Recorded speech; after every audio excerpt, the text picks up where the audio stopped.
Students, آج ہم سبق حضور صلی اللہ علیہ وآلہ وسلم کے اخلاق و عادات کا باقی حصہ جو رہ گیا ہے اس کی پڑھائی کریں گے۔ حبار بن الاسود، جو ایک طرح سے حضور صلی اللہ علیہ وسلم کی صاحبزادی حضرت زینب رضی اللہ تعالیٰ عنہا کا قاتل تھا۔ فتح مکہ کے موقع پر اس نے چاہا کہ ایران بھاگ جائے، لیکن وہ سیدھا حضور صلی اللہ علیہ وآلہ وسلم کے پاس آیا اور کہا کہ یا رسول اللہ، میں بھاگ کر ایران جانا چاہتا تھا، لیکن آپ صلی اللہ علیہ وآلہ وسلم کا رحم و کرم یاد آیا۔ اب میں حاضر ہوں اور میرے جن جرموں کی خبر آپ صلی اللہ علیہ وآلہ وسلم کو ملی ہے وہ درست ہے۔ حضور صلی اللہ علیہ وآلہ وسلم نے اس کو معاف کر دیا۔ ہمسایوں کی خبر گیری فرماتے، ان کے ہاں تحفے بھیجتے، ان کا حق پورا کرنے کی تاکید فرماتے رہتے۔ ایک دن صحابہ کا مجمع تھا۔ آپ صلی اللہ علیہ وسلم فرمایا، خدا کی قسم وہ مومن نہ ہوگا، خدا کی قسم وہ مومن نہ ہوگا، خدا کی قسم وہ مومن نہ ہوگا۔ صحابہ رضی اللہ تعالیٰ انہوں نے پوچھا، کون یا رسول اللہ؟ فرمایا، وہ جس کے پڑوسی اس کی شرارتوں سے بچا ہوا نہ ہو۔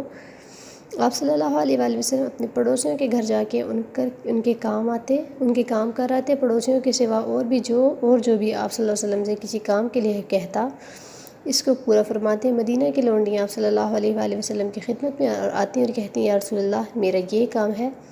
آپ صلی اللہ علیہ وسلم فوراً اٹھ کھڑے ہوتے اور ان کا کام کر دیتے۔ بیوہ ہو یا مسکین یا کوئی اور ضرورت مند، سبھی کی ضرورتوں کو آپ صلی اللہ علیہ وسلم پورا فرماتے اور دوسروں کے کام کرنے میں عار محسوس نہ فرماتے۔ بچوں سے بڑی محبت فرماتے، ان کو چومتے اور پیار کرتے۔ فصل کا نیا میوہ سب سے کم عمر بچہ جو اس وقت موجود ہوتا اس کو دیتے۔ راستے میں بچے مل جاتے تو خود ان کو سلام فرماتے۔ اسلام سے پہلے عورتیں ہمیشہ ذلیل رہی ہیں، لیکن ہمارے حضور صلی اللہ علیہ وآلہ وسلم نے ان پر بہت احسان فرمایا، ان کے حقوق مقرر فرمایا اور اپنے برتاؤ سے ظاہر فرما دیا کہ یہ طبقہ حقیر نہیں ہے بلکہ عزت اور ہمدردی کے لائق ہے۔ آپ صلی اللہ علیہ وسلم کے پاس ہر وقت مردوں کا مجمع رہتا تھا، عورتوں کو آپ صلی اللہ علیہ وسلم کی باتیں سننے کا موقع نہ ملتا، اس لیے خود عورتوں کی درخواست پر آپ نے ان کے لیے خاص ایک دن مقرر فرما دیا تھا۔ عورتیں دلیری اور بے تکلفی سے آپ صلی اللہ علیہ وآلہ وسلم سے مسائل پوچھتیں، لیکن آپ صلی اللہ علیہ وسلم برا نہ مانتے، ان کی خاطرداری کا خیال رکھتے تھے۔ تو ان دو پیراگراف میں آپ کو بتایا گیا ہے کہ نبی کریم صلی اللہ علیہ وآلہ وسلم اتنے مہربان اور شفیق تھے کہ اپنے جانی دشمنوں یا جو ان کے اولاد کے دشمن تھے اور ان کے قاتل تھے، ان کے ساتھ بھی آپ صلی اللہ علیہ وسلم نے برا سلوک نہ فرمایا بلکہ انہیں معاف کر دیا۔ اسی طرح ہمسایوں یعنی پڑوسیوں کا بھی بہت زیادہ خیال رکھتے اور ہمیں بھی اس بات کی تاکید فرمائی کہ ہم پڑوسیوں کا خیال رکھیں اور ان کے حقوق کو پورا کریں۔ نیکسٹ آپ کو بتایا گیا ہے کہ نبی کریم صلی اللہ علیہ وسلم بچوں کے ساتھ ان کا رویہ کیسا ہوتا تھا، تو بچوں سے بہت زیادہ پیار، محبت اور شفقت سے پیش آتے تھے۔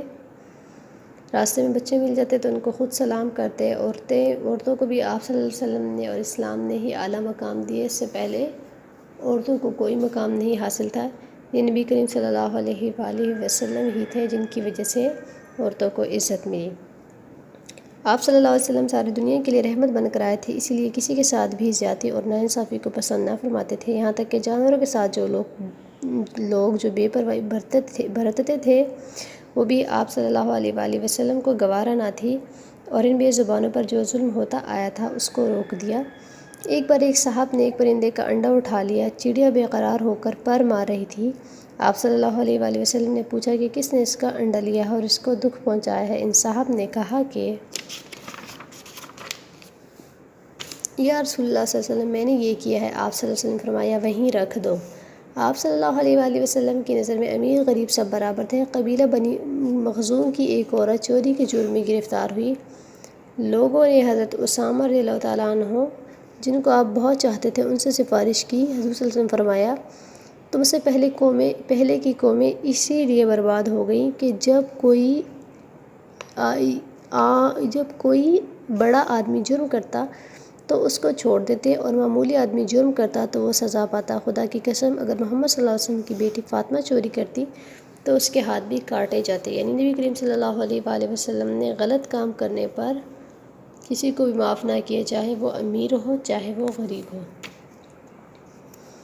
آپ صلی اللہ علیہ وسلم کبھی کسی کا احسان لینا گوارا نہ فرماتے۔ حضرت ابوبکر صدیق رضی اللہ تعالیٰ عنہ نے ہجرت کے وقت سواری کے لیے اونٹ پیش کیا تو آپ صلی اللہ علیہ وسلم نے اس کی قیمت ادا فرما دی۔ جن لوگوں سے تحفہ قبول فرماتے تھے ان کو اس کا بدلہ ضرور دیتے تھے۔ ایک مرتبہ ایک شخص نے ہدیہ میں ایک اونٹنی پیش کی، آپ صلی اللہ علیہ وسلم نے اس کا بدلہ دیا تو اس کو برا معلوم ہوا۔ آپ صلی اللہ علیہ وسلم نے ممبر پر کھڑے ہو کر فرمایا کہ تم لوگ مجھے ہدیہ دیتے ہو اور میں امکان بھر اس کا بدلہ دیتا ہوں تو تم ناراض ہوتے ہو۔ یعنی جب لوگ آپ صلی اللہ علیہ وآلہ وسلم کو ہدیہ دیتے تھے تو آپ صلی اللہ علیہ وآلہ وسلم بھی ان کے بدلے میں ہدیہ دیتے تھے۔ آپ صلی اللہ علیہ وسلم لین دین کے معاملات میں بہت صاف تھے، یعنی جو آپس میں لین دین کیا جاتا ہے، کوئی چیز دی جاتی ہے یا لی جاتی ہے یا پیسوں کا جو معاملہ ہوتا ہے اسے لین دین کہتے ہیں۔